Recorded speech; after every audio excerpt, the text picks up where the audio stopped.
नमस्कार विद्यार्थी मित्र आणि पालको, पुन्हा एकदा कोडफोस्टमध्ये अजून एक आम्ही नवीन व्हिडिओ घेऊन येत आहोत प्लेसमेंट सिरीजचा. सो आज आपल्याकडे आहेत ऋषिकेश यमुल नांदेडमधून. ओके. तर सगळ्यात आधी माझं नाव ऋषिकेश येमूल आहे.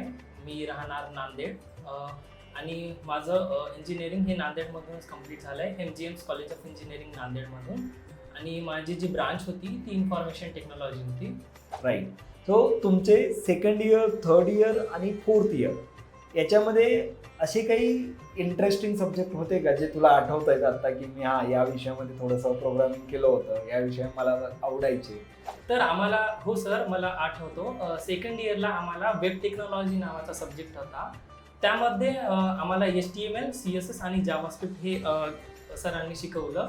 तर तेव्हा आम्हाला ॲक्च्युअली कळालं की वेबसाईट वगैरे कशा बनतात, की कोणती टेक्नॉलॉजी यूज होते वेबसाईट बनण्यासाठी.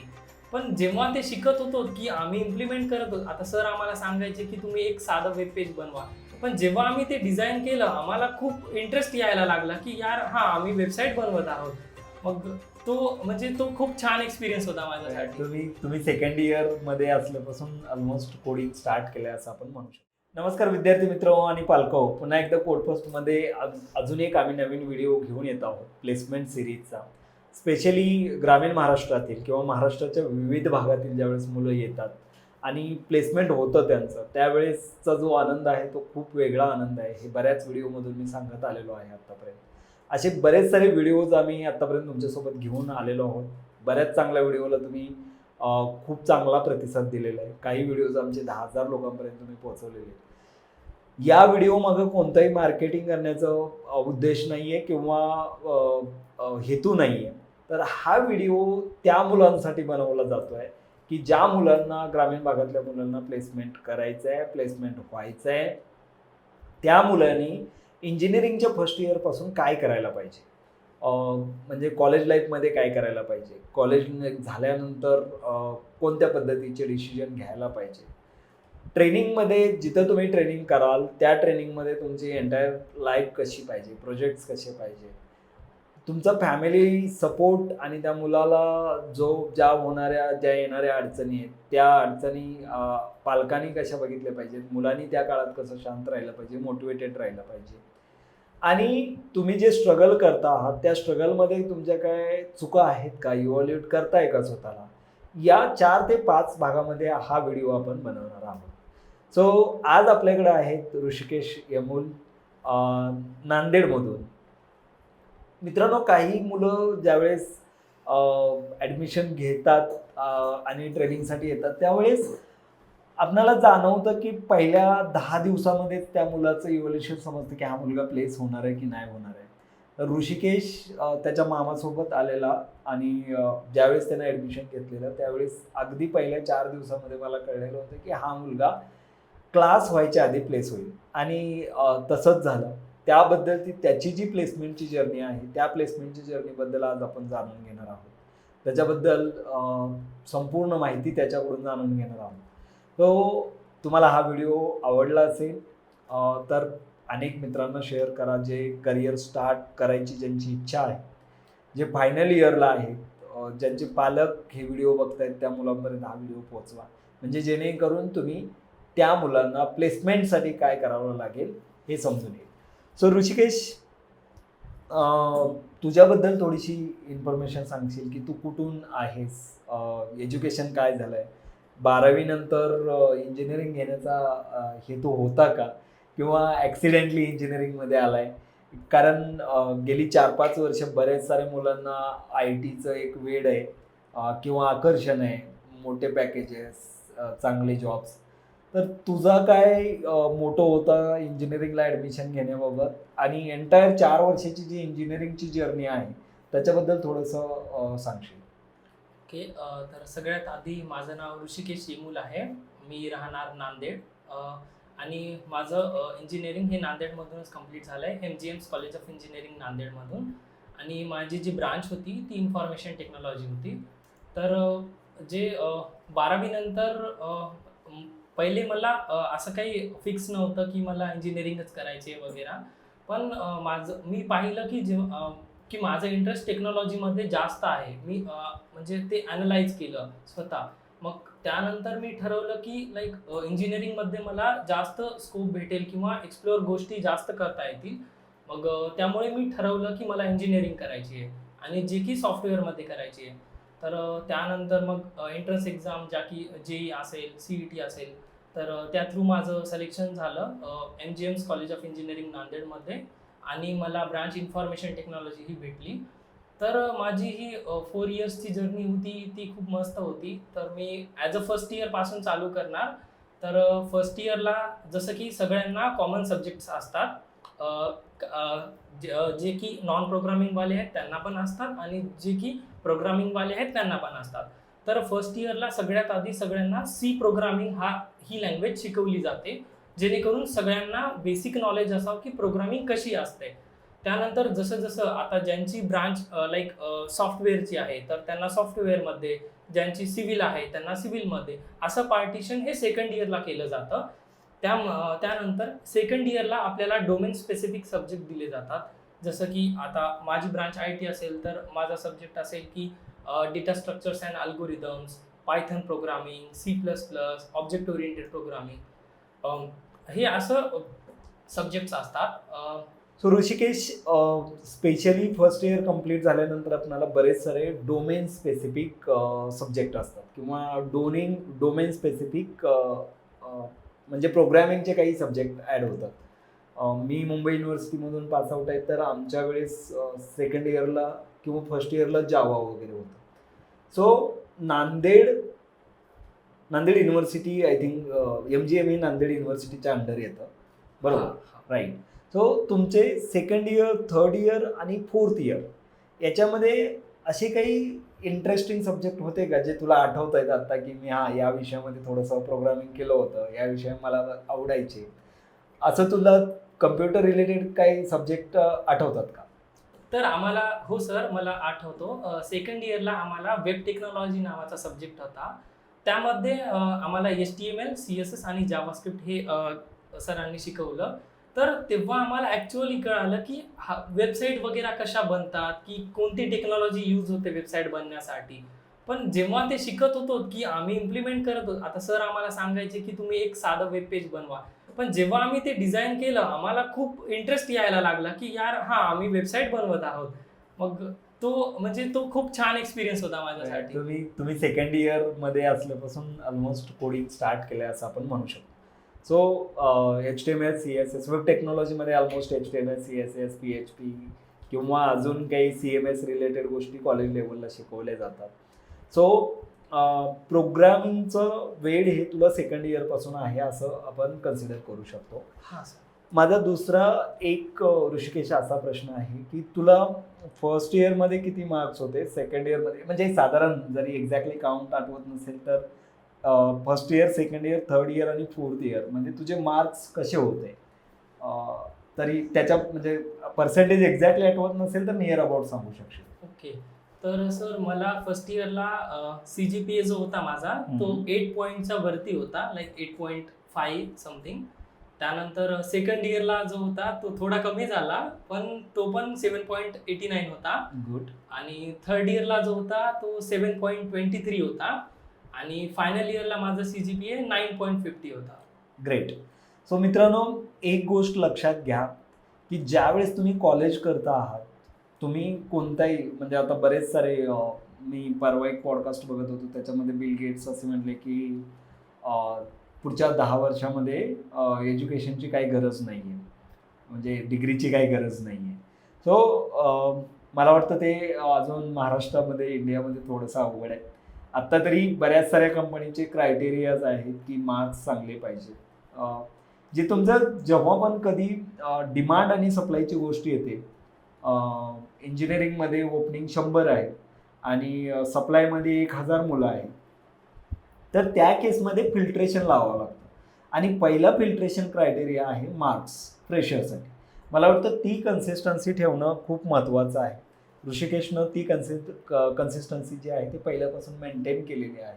त्याचं CGPA 9.5 म्हणजे ऑलमोस्ट युनिव्हर्सिटी लेवलच्या टॉपर लेवलचा असू शकतो. किंवा खूपच छान आहे, आउटस्टँडिंग आहे असं म्हणू शकतो. सो मित्रांनो, कोणतंही ज्यावेळेस प्लेसमेंट होतं त्या पाठीमागं म्हणजे जेव्हा आपण एखादा विषय शिकतो किंवा शिकवतो, त्या पाठीमागं शिकणारा आणि शिकवणारा दोन्ही गोष्टी जाणून घेण्याची गरज आहे असं मला वाटतं. सो एखादं प्लेसमेंट मागं फक्त प्लेसमेंटचा बॅनर किंवा प्लेसमेंटचा फोटो दिसतो, पण त्याच्या पाठीमागची एंटायर 4 वर्षाची 5 वर्षाची जे स्ट्रगल आहे, स्टोरीज आहेत, त्या स्टोरीज मुलांपर्यंत पोहोचत नाही. मुलं मोटिवेट होतात की नाही नाही ऋषिकेशचं झालंय म्हणजे माझं होईल, पण त्याच्या मागचा जो पूर्ण बॅकग्राऊंड आहे ते मुलांनी जाणून घेणं गरजेचं आहे असं मला वाटतं.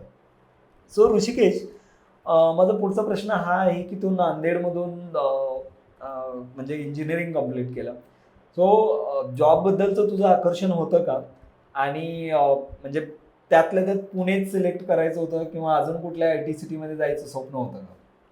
सर माझं तर जॉबसाठी जे अट्रॅक्शन आहे ते फायनल इयरला चालू झालं होतं. ओके. की माझी खूप इच्छा होती की मला फायनल इयरच्या लास्ट सेमिस्टरमध्येच कुठेतरी प्लेसमेंट व्हावं. पण त्या अकॉर्डिंग मी प्रिपरेशन पण केलं होतं. पण जसं की करंट मार्केटनुसार सध्याला जॉब्सचं थोडं हे आहे, टफ आहे. पण तेव्हा मी ठरवलं की जेव्हा माझी इंजिनिअरिंग कंप्लीट झाली, मग तेव्हा मी ठरवलं की मला असं आता काहीतरी करावंच लागणार लवकरात लवकर. मग तेव्हा मला माझ्या मामाकडून कोडफर्स्ट टेक्नॉलॉजीबद्दल कळालं, की मग काहीच मी विचार न करता सरळ जॉईन केलं. पण मग जेव्हा जॉईन केलं तो खूप बेस्ट एक्सपिरियन्स होता माझ्यासाठी. सो ऋषिकेश, थोडंसं मी पाठीमागं जातो. कोडफर्स्टच्या तुझ्या जर्नीबद्दल खरंच पूर्ण जाणून घ्यायचं आहे. पण त्याच्या पाठीमागं जाऊन आपण बोललो, जसं तू बोललात की फायनल इयरमध्येच माझं ड्रीम होतं. सो तुमचं ड्रीम असण्याच्या पाठीमागं काही ना काही एक रिझन असतं. जसं की माझे काही मित्र आहेत, प्लेस झाले आणि म्हणून मी पाठीमागं राहिलो आहे. असा तुमचा एखादा कॉलेजचा ग्रुप असतो का? जसं 3 इडियट्स सारखा एखादा ग्रुप आहे किंवा प्रत्येक कॉलेजमध्ये प्रत्येक इंजिनिअरिंगच्या मुलांचा एक ग्रुप असतोच, की त्यांचे एम्स ठरलेले असतात, त्यांचे रोडमॅप ठरलेले असतात. तसं तुमचा ग्रुप होता का? आणि त्या ग्रुपमध्ये त्या मुलांचं प्लेसमेंट आधी झालं होतं का किंवा त्यांची काय स्थिती होती? सर आमचा ग्रुप होता. त्यामध्ये आम्ही म्हणजे माझे जे मित्र होते तर आम्ही काय करायचो, रोज संध्याकाळी जेव्हा आमचं कॉलेज वगैरे कंप्लीट झालं, आम्ही रोज संध्याकाळी झूम मीटिंगमध्ये यायचो.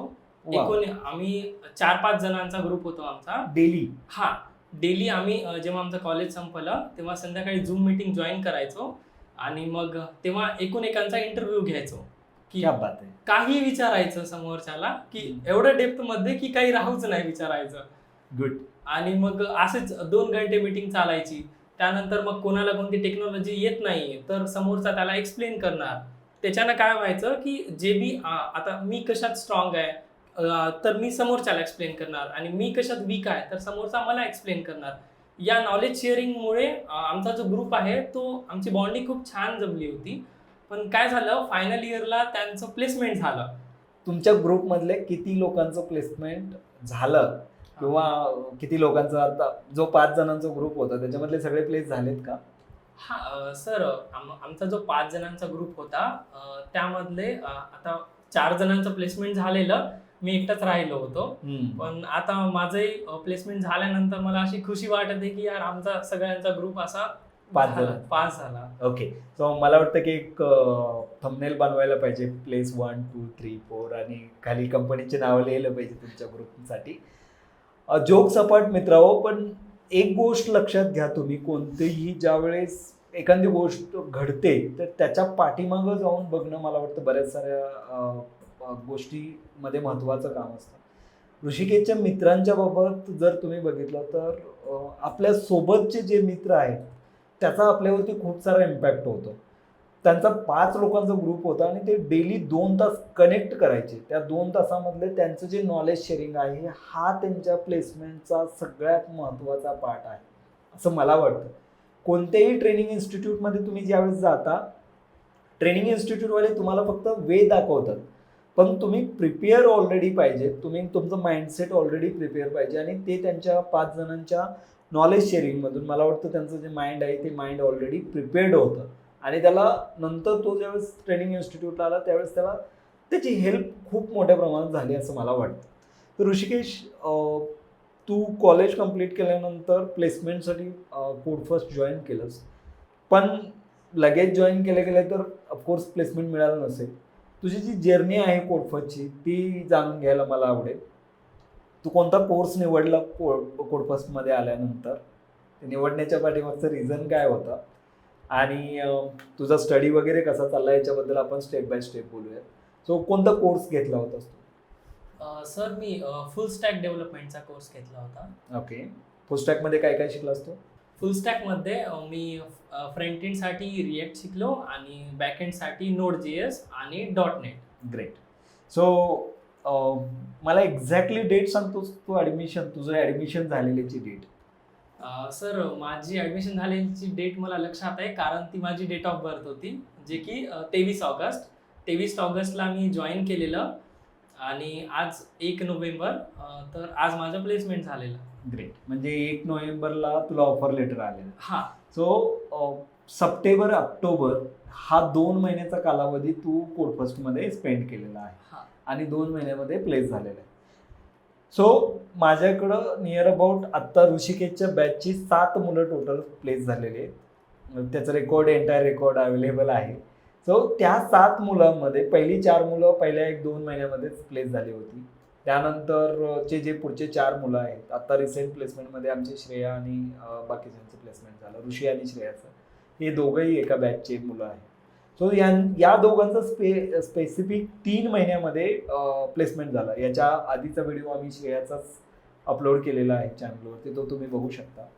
तर ह्या 2 प्लेसमेंटच्या स्टोरी जेव्हा आपण बघतो, त्याचा स्टडी करतो, तेव्हा एक गोष्ट नेहमी लक्षात ठेवा की त्या पाठीमागं मुलांची जी प्रिव्हियस हिस्ट्री आहे ती हिस्ट्री खूप खूप खूप इम्पॉर्टंट आहे. त्यांचं स्ट्रगल इम्पॉर्टंट आहे, तेव्हा त्या गोष्टी प्लेसमेंटमध्ये कन्वर्ट होतात. सो ऋषिकेश, माझा पुढचा प्रश्न हा आहे की तू कोड फर्स्टमध्ये आल्यानंतर तुझं दिवसभराचं स्केड्यूल काय होतं? म्हणजे तुझं पर्सनली स्केड्यूल, म्हणजे आपण 2 तास, ज्यावेळेस आपण 2-3 तास टेक्निकल ट्रेनिंग संपल्यानंतरचा जो तुझा टाइम स्पेंड करण्याचा वे होता, तो कसा होता? तू कशा पद्धतीनं टाइम स्पेंड करत होता? ओके. सर तर शेड्यूल असा होता की सगळ्यात आधी जेव्हा आम्ही 10 वाजता क्लास चालू व्हायचा, क्लास चालू झाल्या एक टेस्ट यायची, ज्यामध्ये कोडिंग प्रॉब्लेम्स असायचे आणि ती की हाफ आवरची टेस्ट असायची, जे की डेली कंडक्ट केली जात होती. त्यामुळे लॉजिक स्ट्रॉंग व्हायचं आणि आम्हाला AI वापरायची परमिशन्स नव्हती. त्यामुळे जो काही कोड आहे तो स्वतः करायला लागायचा. पण जेव्हा म्हणजे अर्धा घंटा कंप्लीट झाला, तेव्हा सर चेक करायचे की कोणाकोणाचे किती क्वेश्चन झाले. त्यानंतर ज्यांनी सॉल्व केलं त्यांनी लॉजिक एक्सप्लेन करणार की त्यांनी कसं सॉल्व केलं, आणि ज्यांचं नाही झालं त्यांना सर एक्सप्लेन करून सांगणार की हे कसं करायचं. हे असं डेली चालायचं. त्यानंतरचा जो टाईम होता तो की जॉब अप्लायचा होता, जसं की नोकरीवर प्रोफाईल बनवणे, लिंक्डइनवर अपडेट्स राहणे, पोस्ट करणे. त्यानंतर जो आहे तो टेक्निकल सेशन व्हायचा 2 आवर्सचा, ज्यामध्ये की रिॲक्ट Node.js वगैरे शिकवल्या जायचं. 2 घंटे झाल्याच्या नंतर सर आम्हाला टास्क द्यायचे की तुम्हाला हे आज करायचं आहे आणि हा टास्क केल्याशिवाय आज नाही जायचं. तर त्यामुळे जो रिमेनिंग टाइम राहायचा त्या टाइममध्ये आम्ही तो टास्क कंप्लीट करायचो. जिथे आम्ही स्टक झालो तिथे सरांना विचारायचं की सर हे कसं करायचं. तर तेव्हा सर पर्सनली जाऊन सांगायचे की नाही, ह्याला असं नाही, असं करायचं. किंवा जर खूपच अडचण होत असेल तर स्वतः सांगायचे सर की कशा बेस्ट वेनं केल्या जाईल. त्यानंतरचा जो सेशन होता अजून 2 घंट्याचा, तो की Node.jsचा होता. तर असा दिवसभरचा सेशन चालायचा आणि हे डेली चालायचं. ओके ऋषिकेश, प्रत्येक प्लेसमेंट मागं कम्युनिकेशन हा एक खूप महत्त्वाचा मुद्दा असतो. कम्युनिकेशनसाठी तुम्ही स्पेसिफिक असं काही प्रॅक्टिस करत होतात का? म्हणजे JD टाईप किंवा असा कुठला राऊंड असायचा का की तुम्ही 10, 15, 20 लोक जे इन्स्टिट्यूटमधले आहेत ते एकत्र बसता, एखाद्या टॉपिकवरती डिस्कस करता, किंवा कम्युनिकेशनसाठी स्पेशली असं काय केलं होतं का? सर स्पेशली तर नाही केलं, पण आम्ही एक मेथड यूज केली होती की म्हणजे आम्ही ठराविक टाइम ठरवला होता. जेव्हा मित्रांशी कॉन्टॅक्ट करतो या टाइममध्ये, तेव्हा फक्त इंग्लिश यूज करायची. मग कितीही अडको कशी का असणार, पण जेव्हा डेली आपण कम्युनिकेट करतो तेव्हा आपल्याला काही नवीन वर्ड्स क्लिक होतात समोरच्याचे, ते की माइंडमध्ये लक्षात राहून जातात. मग जेव्हा आपण दुसऱ्यांशी बोलतो तेव्हा ते वर्ड्स बाय डिफॉल्ट तोंडातून निघून जातात. बरोबर. ज्याने काय होते, कन्सिस्टंटली जेव्हा हे चालू असते तेव्हा आपली कम्युनिकेशन ऑटोमॅटिकली इन्क्रीज होते. Great. So again back to our technical interviews, कारण आपले हा जो पॉडकास्ट आहे तो स्पेशली टेक्निकलच्या मुलांसाठी आपण घेतो आहोत. ऋषिकेश, गेली 2 महिने तुला आठवतंय तू किती सुट्ट्या घेतल्या आहेत, आणि डेली मला वाटतं मिनिमम 8 तास हा आपला क्रायटेरियाच आहे. मॅक्सिमम तू किती वेळ बसलाय असं असं तुला आठवतंय? म्हणजे की मी 12 तास माझा मॅक्स आहे, 13 तास मॅक्स आहे. तर किती सुट्ट्या घेतल्या आहेत हा पहिला क्वेश्चन. मला वाटते सर, जेव्हा 1 की 2? 2 सुट्ट्या घेतल्या होत्या. एक असंच घेतली होती आणि दुसरी पर्सनल रिझन साठी घेतली होती. सो मित्रांनो, ही गोष्ट नेहमी लक्षात ठेवली पाहिजे. कोणतीही प्लेसमेंट किंवा कोणतंही यश ज्यावेळेस आपण मिळवतो तर त्याच्यामध्ये कन्सिस्टन्सी हा खूप महत्त्वाचा विषय आहे, की जी ग्रामीण भागातली मुलं त्याकडं 100% इग्नोर करतायत. म्हणजे तुम्ही कोणत्या तरी एका कोर्सला ॲडमिशन घेता आणि पुढचे 5-5 दिवस 4-4 दिवस त्याच्याकडे बघतच नाही. तर त्यामुळं तो टेक्नॉलॉजीमधले जे व्हायब्रेशन आहेत किंवा आपली जी भूक आहे त्या प्लेसमेंटबाबत, टेक्नॉलॉजी लर्न करण्याबाबत, ती निघून जाते आणि एक लेझीनेस येतो, की मग आपण हळूहळू कोर्स सोडून देतो, इन्स्टिट्यूटला नावं ठेवायला चालू करतो की नाही माझं होत आहे, मला समजत नाही. पण प्रत्येक दिवस हा दुसऱ्या दिवसावरती डिपेंड असतो, हे लक्षात घेतलं पाहिजे, जेणेकरून तुम्ही जेवढं कन्सिस्टंट राहाल तेवढं तुम्हाला प्लेसमेंटला हेल्प होईल. माझा पुढचा क्वेश्चन हा आहे ऋषिकेश, की ट्रेनिंग हे इम्पॉर्टंट आहेच, पण प्लेसमेंटसाठी प्रोजेक्ट्स, गिट रिपॉझिटरीज आणि तुझी प्रॅक्टिस, आधीची प्रॅक्टिस म्हणजे टोटल 4 वर्षाची प्रॅक्टिस म्हणू शकतोस, किंवा कोर्स जॉईन केल्यानंतरची प्रॅक्टिस म्हणू शकतोस, की जे तुझ्या गिट रिपॉझिटरीवरून समजतं. सो तू कॉलेजमध्ये असताना कोणते प्रोजेक्ट केले होते? कोडफर्स्टला आल्यानंतर कोणत्या टाईपचे प्रोजेक्ट्स केले? तुझ्या गिटमध्ये ते रेपॉझिटरी सगळ्या मेंटेन केले होते का?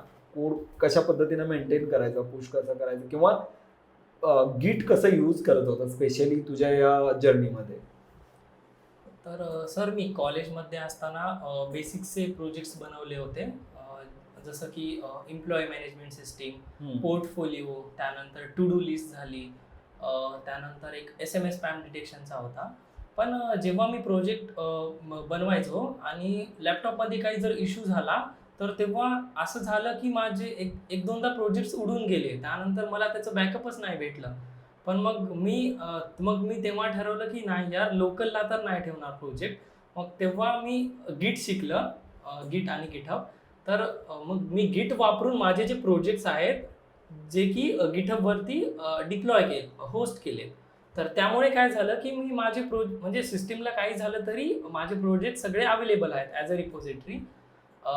ते झालं. आणि त्यानंतर कोडफर्स्ट जॉईन केल्यानंतर मी AI बेस्ड क्विज मेकर या प्रोजेक्टवरती काम केलं आणि ॲड ऑन स्ट्रीट या प्रोजेक्टवरती काम केलं. मला वाटतं हे 2 प्रोजेक्ट त्याचे ऑफिशियल प्रोजेक्ट्स आहेत, पण अनऑफिशियल जेव्हा मी आणि ऋषिकेश बसायचो, डिस्कस करायचो, तर एक पोटेन्शियल, प्रत्येक मुलामध्ये एक पोटेन्शियल असतं. आमचं मोस्टली जे आहे ते 1 to 1 टाईप आहे. आम्ही प्रत्येक मुलाशी 1 to 1 बोलतो, त्यांच्यासोबत बसतो. तर मी जेव्हा ऋषिकेश सोबत बसायचो त्यावेळेस त्याला me out of box challenges द्यायचो आणि निघून जायचो डायरेक्टली.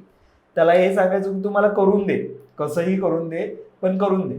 त्यानं त्याची थॉट प्रोसेस जी आहे ती थॉट प्रोसेस पूर्ण डेव्हलप व्हायची. मी त्याला AI चॅटबॉट बनवायला सांगितलं होतं आणि ओपन AIचं इंटिग्रेशन करायला सांगितलं होतं. सो त्यानं मला 2 ते 3 दिवसामध्ये ते AI इंटिग्रेशन करून दिलं होतं. ॲड ऑन स्ट्रीटमध्ये बरेच सारे फीचर्स आम्ही डेव्हलप केले होते. आमचे जे प्रोजेक्ट्स आहेत ते मुलांसोबतचे प्रोजेक्ट्स असे असतात की एंटरप्राइज लेवल किंवा रिअल टाईम सिनेरिओ असणारे प्रोजेक्ट्स असतात. त्यामुळं बऱ्याच वेळा मुलांना प्लेसमेंटला त्याचा फायदा होतो. सो तुमचे प्रोजेक्ट्स खूप इम्पॉर्टंट आहेत. ऋषिकेश, माझा पुढचा प्रश्न हा आहे की प्लेसमेंटसाठी ट्रेनिंग, प्रोजेक्ट्स आणि मॉक इंटरव्ह्यूज या 3ही गोष्टी खूप इम्पॉर्टंट असतात.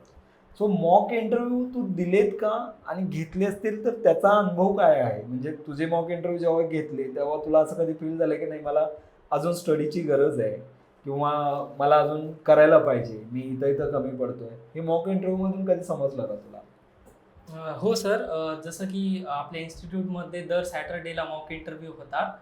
तर तेव्हा जो माझा फर्स्ट एक्सपिरियन्स होता इंटरव्ह्यूचा, त्यामध्ये मला कळालं की खूप सारे क्वेश्चन जे आहेत की राहून जात आहेत, पण ते इम्पॉर्टंट आहेत. मग मी तेव्हा काय केलं की जेव्हा फर्स्ट इंटरव्ह्यू झाला, मग मी सरांना फीडबॅक मागितला माझा की माझा इंटरव्ह्यू कसा गेलाय. मग जे जे क्वेश्चन राहिलेत मी त्यांना ट्राय केलं की की कशा इम्प्लिमेंट करायचं, की काय कन्सेप्ट आहे तो.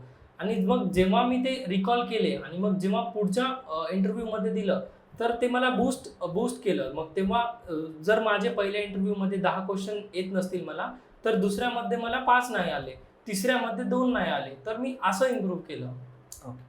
सो मॉक इंटरव्ह्यूज हे खूप इम्पॉर्टंट आहेत. हां. सो ऋषिकेश, माझा पुढचा प्रश्न हा आहे तुला, की आत्ता बरेच सारे मुलं रडतायत की जॉब नाही येत आहे, सिलेक्शन होत नाही आहे. तुमच्या तर 5 जणांचं सिलेक्शन ऑलरेडी तुमच्या ग्रुपचं झालं आहे, म्हणजे याचा अर्थ जॉब आहेत आहे. सो तुला असं वाटतंय की जे ग्रामीण भागातली, स्पेशली ग्रामीण भागातली मुलं आहेत, त्या मुलांनी जॉबसाठी कसा प्रयत्न करायला पाहिजे, त्यांचं स्केड्यूल कसं असायला पाहिजे? जसं आत्ता आपण पोडकास्टमधलं स्केड्यूल तू सांगितलंस की 8 तासापैकी 2-3 तास आपण ट्रेनिंग करत होतो, 1 तास जॉब अप्लाय करतो होतो, आणि मग नंतर तुमचं प्रॅक्टिस आहे. हे जे आहे ते हे मुलांनी जर फायनल इयरमध्ये केलं तर मला वाटतं त्यांना क्लास करायची गरज नाही आहे, आणि कुठल्याही क्लासबद्दल मला नाही वाटत की त्यांनी कुठले महागडे क्लासेस करावे, कारण बाकीचे ट्रेनिंग इन्स्टिट्यूट आणि आपल्यामधला फरक आपण डिस्कस करणार आहोत. सो माझा पुढचा प्रश्न हा आहे, तुझे काही मित्र आहेत का असे की जे बाहेर क्लासेस करतायत आणि तू कोडपोस्टमध्ये 2 महिन्यामध्ये प्लेसमेंट घेतलंस? सो त्यांची जी प्रोसेस आहे ती प्रोसेस आणि आपली प्रोसेस याच्यामध्ये डिफरन्स वाटतो का, आणि कोणती फायदेशीर आहे? ओके. सर, दुसऱ्या इन्स्टिट्यूटबद्दल मला जास्त काही माहिती नाही आहे, पण जेवढं जसं की माझ्या कानावर आहे की दुसऱ्या इन्स्टिट्यूटमध्ये जे असतात की एका बॅचमध्ये 200-300 कॅन्डिडेट्स असतात, आणि जो क्लास जो आहे तो माईकवर घेतला जातो. त्यामुळे काय होते, काही विद्यार्थ्यांना काही कन्सेप्ट कळत नाहीत. मग तेव्हा ना ते तिथंच अडकून राहून जातात आणि जो सिलॅबस आहे तो चालत जातो. मग तो एक प्रॉब्लेम मला दिसला दुसऱ्या इन्स्टिट्यूटमध्ये.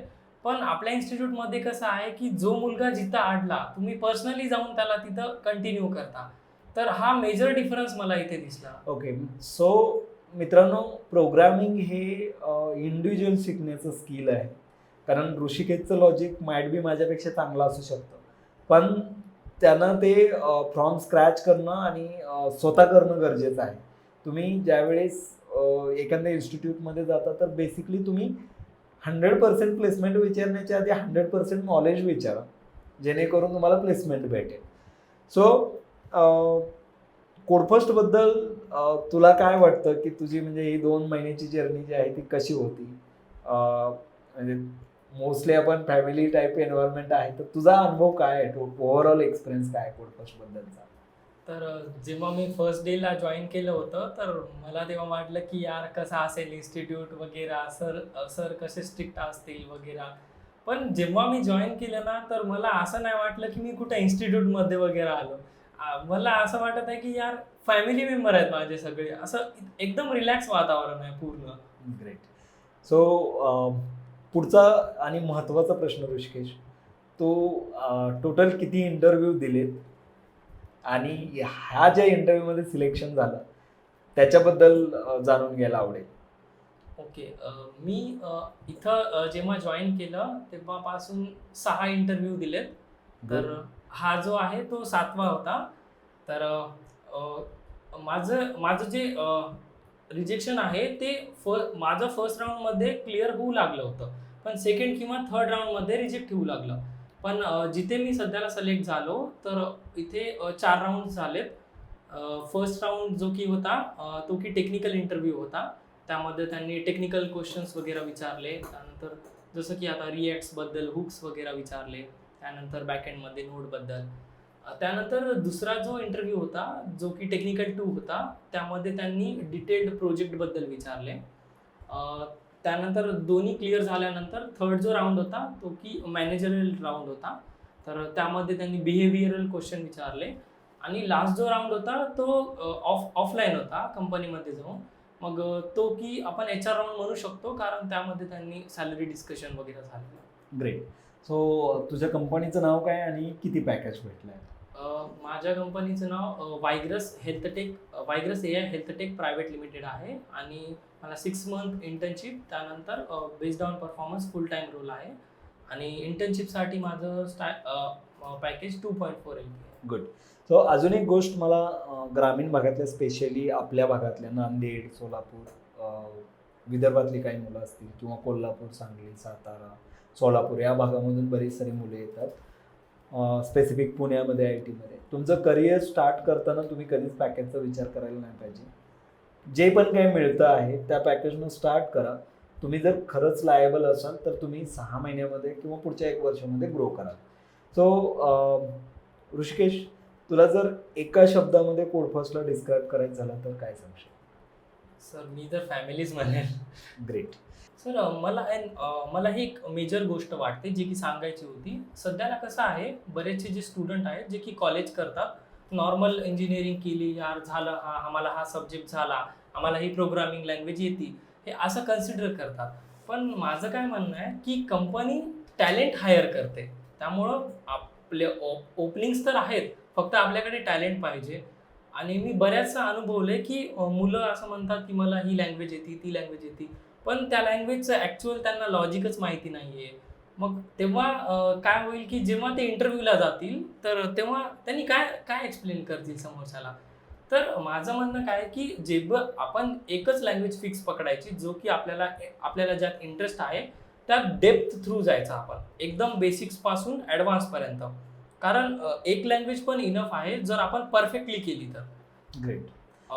आपलं लॉजिक स्ट्रॉंग झालं पाहिजे आणि फॉर लूप्सवरती आपलं कंट्रोल बसलं पाहिजे की ॲक्च्युअल वर्किंग कशी होते कोडची. आणि मेजरली डायरेक्ट लॅपटॉपवर कोड करण्यापेक्षा पेन पेपर घेऊन कोड केलेलं हे सगळ्यात बेस्ट ऑप्शन आहे. ग्रेट. सो हा जो पार्ट आहे तो प्लेसमेंटसाठी खूप महत्त्वाचा पार्ट आहे. ऋषिकेशचं जे प्लेसमेंट आहे ते त्याच्या लॉजिकमुळं झालेलं प्लेसमेंट आहे. कोणतीही प्रोग्रामिंग लँग्वेज, फ्रेशरसाठी कोणती प्रोग्रामिंग लँग्वेज मॅटर करत नाही आहे आणि कधीच करत नसते. तुमची थॉट प्रोसेस, माइंडसेट, बिहेवियर या गोष्टी ज्या आहेत या गोष्टी प्लेसमेंटसाठी खूप महत्त्वाच्या आहेत आणि त्याच डेव्हलप झाल्या पाहिजे. त्या डेव्हलप करण्यासाठी ग्रामीण भागातल्या मुलांनी नेहमी प्रयत्न करायला पाहिजे. तुमचं नेटवर्किंग वाढवायला पाहिजे.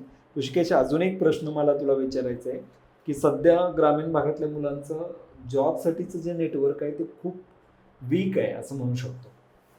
ते इम्प्रूव्ह करण्यासाठी तू काय केलंस आणि या मुलांनी कधीपासून ती तयारी चालू केली पाहिजे? ओके सर, तर नेटवर्क जे आहे माझं पण फायनल इयरला असताना मी फक्त लिंक्डइनवर अवेअर होतो.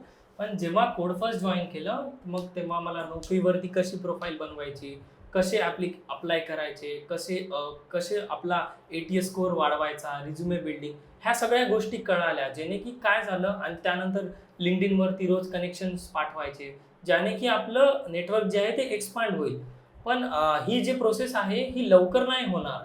ही आपल्याला जर चालू करायची तर कॉलेजच्या आपल्याला 3rd इयर किंवा फायनल इयर पासून चालू करावं लागेल नेटवर्क बनवायची. ग्रेट. आणि तुमच्या नेटवर्कमुळं ऑलमोस्ट तुम्हाला प्लेसमेंट इझी होईल. सो ऋषिकेश, तू खूप वेळ दिलं, एंटायर डिस्कशन केलं आपण.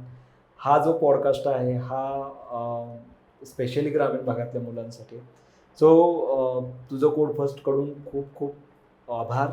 आणि मी त्या पालकांना, त्या मुलांना आणि हा व्हिडिओ बघतायत त्यांना सर्वांना विनंती करतो की कोड फर्स्टला तुम्ही सबस्क्राईब कराल, शेअर कराल जास्तीत जास्त मुलांपर्यंत. हे जे माझं आणि ऋषिकेशचं जे मोटिवेशन आहे ते थोड्या काळापुरतं किंवा अर्ध्या तासापुरतं आहे. तुम्ही स्वतः सेल्फ मोटिवेटेड पाहिजे. तुम्ही स्वतःचा रोडमॅप तुमच्याकडे रेडी पाहिजे आणि तुम्ही स्वतः त्या रोडमॅपवरती कन्सिस्टंटली काम केलं पाहिजे. कोणतेही क्लासेस लावून किंवा खूप 2 लाखाचा 4 लाखाचा क्लास लावला म्हणजे प्लेसमेंट होतं असं नाही आहे. तुम्ही स्वतः किती एफर्ट्स टाकता आहात, टेक्नॉलॉजी कशी कन्झ्युम करता आहात, इम्प्लिमेंट कसं करता आहात याच्यावरती तुमचं प्लेसमेंट डिपेंड आहे. सो मित्रांनो, हा व्हिडिओ तुम्ही जास्तीत जास्त लोकांपर्यंत शेअर करा आणि कोडफर्स्टला सबस्क्राईब करा. थँक्यू.